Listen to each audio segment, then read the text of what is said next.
That Don't Sound Right is a podcast about talking the way we did before the internet, when you could not prove anyone right or wrong. All the expertise was contained in the people involved with the conversation. I'm Peter. I'm Cecil, and I hope you enjoy our conversations. And as you listen, if you find yourself silently saying, that don't sound right, send us a comment. You're one of us. There's some takeaways here on this one. Yeah, there are some takeaways. If you were learning that, don't run E85 in a standard car. That's right. Don't run moonshine in a standard car. And if you're running from the revenuers of the law, just keep running.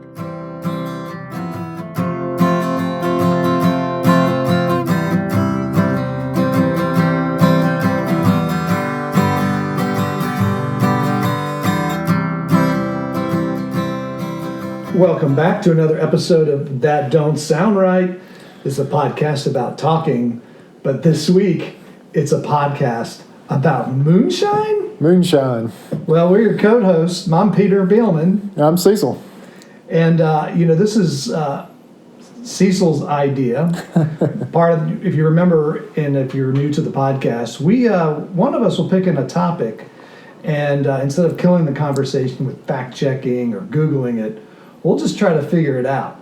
Yeah, just talk about it. So, Peter, recently I was talking to a guy, and he said that he just has a mind for baseball stats. Right. And that when he was in high school and college, they would just sit around and talk about baseball stats. I can see that. And argue about baseball stats. I remember people doing that. I don't think I was one of them. But what would happen back then is they would just talk about it. But right. he said now... Well, someone would throw out a stat, and someone would say, nah, that don't sound right. Right. Prove it. Well, they're playing the Phillies. Look, he was 4 for 4. I mean, of course he's going to have really good stats. They have to start throwing a little backup information, or at least tell some stories of, look what this guy did. Yeah, and so he says now when they start to talk about baseball stats, somebody just pulls their phone out, kills the conversation. No, you're wrong. Yep. He went 1 for 4. Right. And so 235 batting average. All we're trying to do is prevent that. Let's keep going. So moonshine. And y'all keep doing the same. Yeah. After this episode, maybe you take this topic and you could approach a friend and say, what do you think about putting moonshine somewhere? So here's my question about moonshine. Right. So there was a show back in the 80s, a very popular show, Dukes of Hazzard. Oh, yeah. It was part of the Friday night lineup. Right? Part of the Friday night lineup. What was in the Friday night lineup you had? So for me, the Friday night lineup was Dukes of Hazzard and Miami Vice. Yeah. And what was after that? After Miami Vice? Yeah. I don't remember. Dallas. Dallas. I couldn't watch Dallas. That's my bedtime. Right. Yep. And then, but Miami Vice kind of sometimes got swapped out for other ones, right? Right. Do you remember some of the other ones? I think the Hulk was on Friday night. The Hulk? A-Team. Was A-Team Friday? A-Team was Friday night. That's right. How about Airwolf? Do you remember Airwolf? Actually, now that you say that, I would watch A-Team and then Miami Vice. Okay. Yeah. And then Airwolf? You remember Airwolf? Yeah, no, I remember Airwolf. And then Knight Rider. That was one of the part. They were telling you, man. And so a standard trope in the 80s is that you could run a car on moonshine.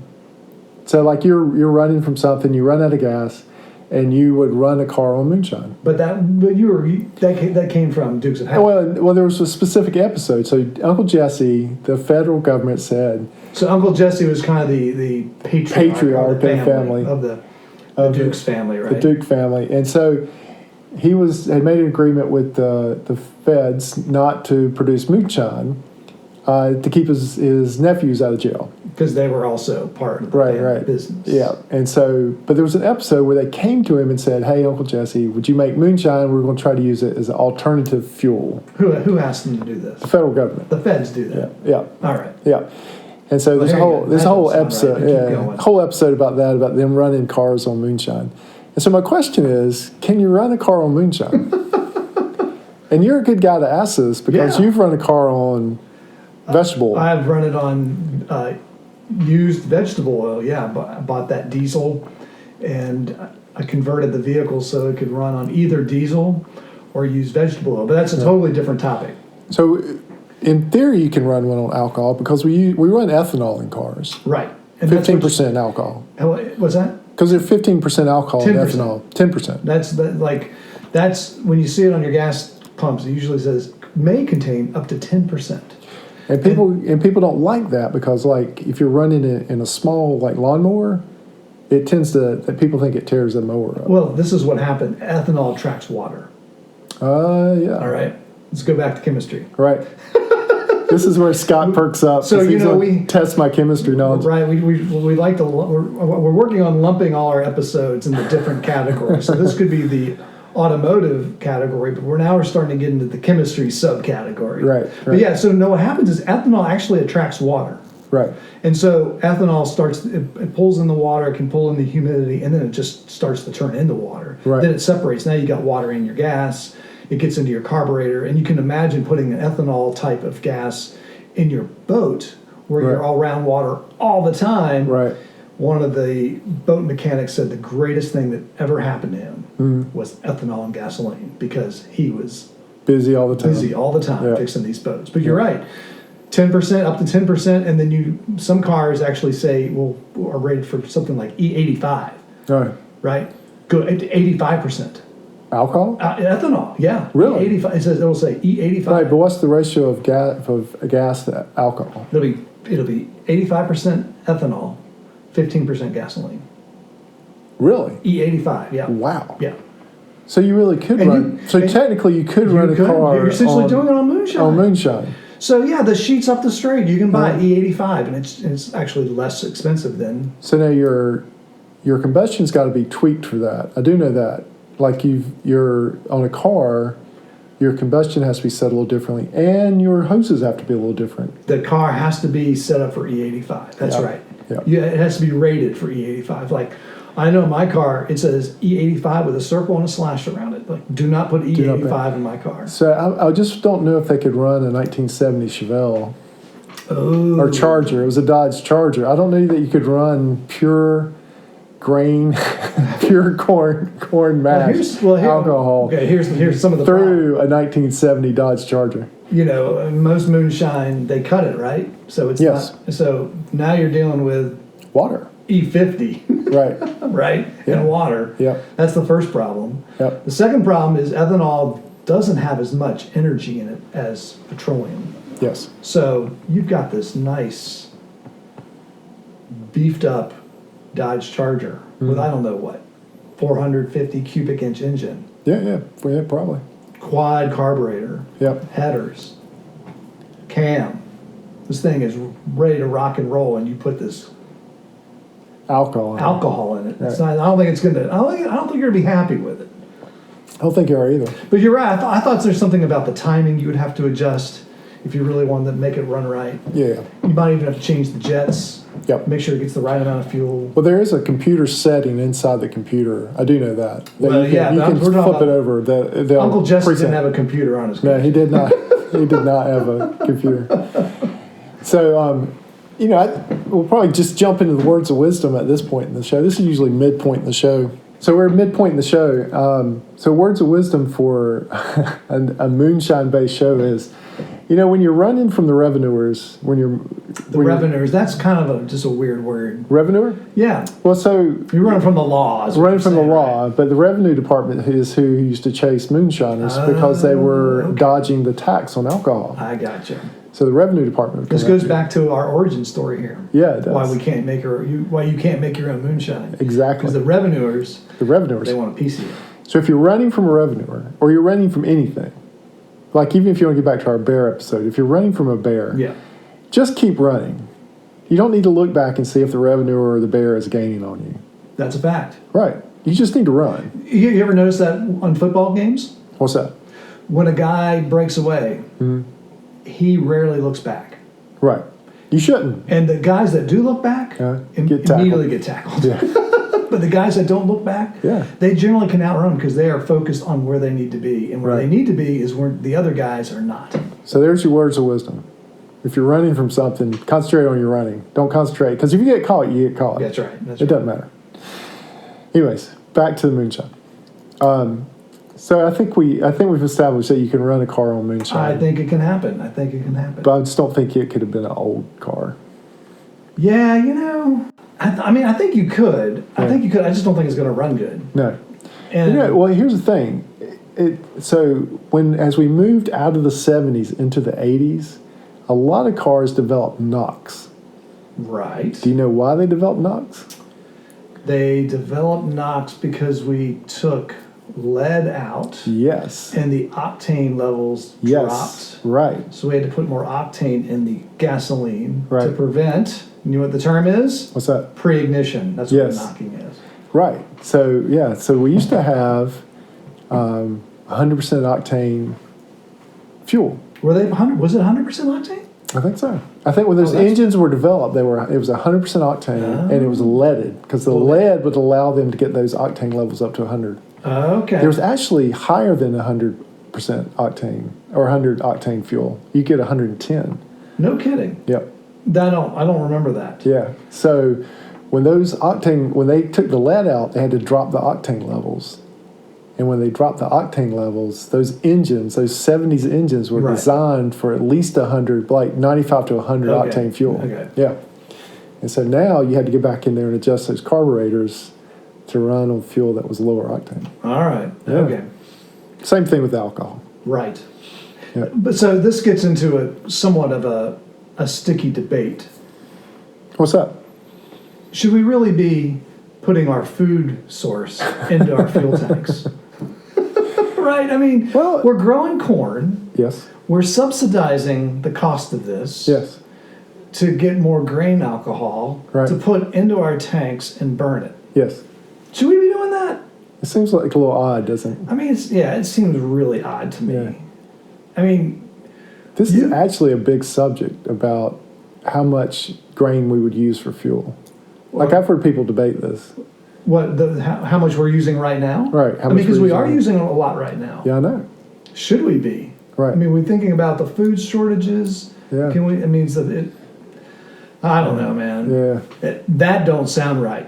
Let's burn our food in our cars. In our car. That's not more of a American transportation issue. Yeah. And I don't know what is. Let's burn our food in our Well, cars. the reason we have ethanol is the reason we're using alcohol in cars now. Is it a pollution issue or is it a fuel issue? Were we trying to get off of an oil economy, or reduce our dependence on oil, or were we trying to clean up emissions? I don't remember. No, my recollection is to reduce our dependence on petroleum. It doesn't help with emissions because you burn more of it, and because your fuel economy goes down. So if you burn more of it, then you're putting more CO2 in the air. Right. So this was all about oil independence. Oil independence. Which right. all of a sudden, when we got into the 2000s, it seems like we found a lot more oil in America. We found a lot of oil, and it seems like I remember them saying that we were oil deep independent, right? We were at one point, I think, oil independent. That's right, but we were still burning our food. Yes. So Well, the yeah. question is, could have we gotten away with not burning our food in our cars? Right, because right now you still have a lot of ethanol at the pump. And what's interesting though is they don't tell you how much is in there. Yeah. That kind of burns me up a little. I'd really like to know because sometimes it might be zero. You've had two things in the last two podcasts. Don't get me started. I know. Don't get me started. Yeah. So I watched a documentary on this where some countries have like up to 4 fuel choices at the pump. Tell me them. So I can think of 3. There was ethanol, gas, diesel, and what was the 4th? Was it natural gas? It might have been natural gas, but I don't think you could get that at the pump. Maybe they had 4 fuel choices overall, Yeah. 3 at the pump. Yeah, not natural gas. Propane. Propane. Propane and Yeah. propane accessories. Yeah. So You get but that it's- reference, don't you? I do get that All right, reference. all right. Yeah. I want, if our listeners, if you get that reference, shoot us a comment Shoot on us the a website. We'll give you 100 Bobby, when I asked you how school was, Spielman points. what I want to know is how was shop. It's the best invitation I got. So four fuels. Yeah, 4 fuels at the Gasoline, pump. Petrol, Yeah, diesel, diesel, ethanol, ethanol, and I think it was Propane. Propane. And that probably wasn't at the pump. right. Yeah, but that gave them 4 fuel choices, I bet you they all cost the same. probably. A lot. Yeah. But here we only have really 1 fuel choice unless you're driving a diesel. Right. Well, and I guess you could put the E85 in. Yeah, and I guess now you have electric. Right. More electric. More electric. You can plug it in. Right. But you don't have any moonshine at the pump. Right. I mean, you can't make it yourself either. We've already established that. Yeah. Because there's another tax you're skirting if you do that, right? Gas tax. The gas tax. You got the revenues after you get if you're making, officer, I was just making it to run on my car. Just keep driving. Yeah. Oh, so what's interesting is I had heard, so going back to me running my vehicle off of Oil. vegetable oil, Yeah. there were stories of lore and myths and rumors of other veggie oil burners Right. getting ticketed Really? for running it off of it. Because of the tax? They're not paying the tax. They're not paying the road tax. Did you get ticketed? No, I never got ticketed. No, Huh. You really wouldn't know I was burning it unless you were tailgating me and Smelled the French fries? and smelled the French fries. But evidently, there were stories of guys or gals with RVs, diesel RVs, that were running it off there, Right. running it in there, and they had these huge tanks. And Well, the road tax or the gas tax is serious. it's real. Yeah, it's a real deal. Because, you can't run farm fuel out on the road, right? That's right, because it's not taxed, right? It's not taxed. And you know how they know it's farm fuel? How's that? It's dyed red. Is it really? That's how they can tell. So if they pulled you over, They look in your tank, huh? especially if you think about it, if you're driving an 18-wheeler with 300 gallons of fuel on it. Right. That's one of the things they'll check. They'll look in your tank, and if it's dyed red, you're in trouble. Really? Yep. I didn't know that. Yep. That's why they dye it red, and that's why it says farm fuel or Right. off-road diesel, Right. because it's not taxed. So it's a lot less. It's 50 right. cents less. Yeah. But the intent is you're not running on the road. And Right. if you're not running on the road, then we don't need your tax money to pay for the road. Do truckers ever do that? Do they try to do that? I've never heard of it. Right. I'm sure it happens. Yeah. I'm sure. But they do check for it. But that They check the color. Yeah, that's why they dye it red. Oh, we don't. And that's why. Learn something new every day. That's why you can't run moonshine in your car. It ruins the lines and it's not taxed. Yeah, you were talking about the tuning. The other issue is that ethanol does attack certain types of rubbers. Right. So your seals in the engines, your rubber hoses, Yeah. they'll start to either swell or degrade. Right. Bad things will happen. You can probably do it for a little while, but that's why an E85 car can run E85. Right. And a car with a slash on it, you don't want to do it because Right. they had designed the rubber seals that put up with that ethanol for that long of a time. Yeah. Well, I think we've answered my question, Peter. There's some takeaways here on this one. Yeah, there are some takeaways. If you were learning that, don't run E85 in a standard car. That's right. Don't run moonshine in a standard car. And if you're running from the revenuers of the law, just keep running. Just keep running. And speaking of that, I think you've come to the end of another That Don't Sound Right. Well, that's either a mercy for our listeners, but we do want to thank the listeners. It doesn't escape us that you take your time and you listen to us talk and hopefully get something out of it, hopefully enjoy it, and Right. maybe even try to take up the mantle of not fact-checking everything. And Right. Killing the conversation. That's right. Don't kill the conversation. If you do listen to us, and if you listen to the podcast, go make sure you like the episode because that helps us be found by other people. It really does. It really does. Speaking of which, we got some 1-star reviews on Apple Podcasts. So, Do you think it's because they were doing like number one? that's what I hope. So we had all 5s on our ratings. Right. But someone rated us a 1. We got a 1-star. A 1-star One rating. of the 16 people. One of the 16 people, which brought our score down to a 4.8. But I want to thank that listener. Yes. 1, for listening. And taking the 2, time. for just being honest with what you thought. Exactly. Taking the time and being honest and Yeah. letting us know how you feel. So Yeah. we're trying to be better. That's right. Anyway, so That Don't Sound Right is a production of TDSR Podcast in conjunction with Camel City Studios. I, Cecil Davis, am your chief sound engineer. J. Peter Billman is the web czar. Our logo design is by Emily Billman. Our brand ambassador is Brent. And as always, listener number 1 is Scott. And until next Saturday night, keep talking. And stay curious.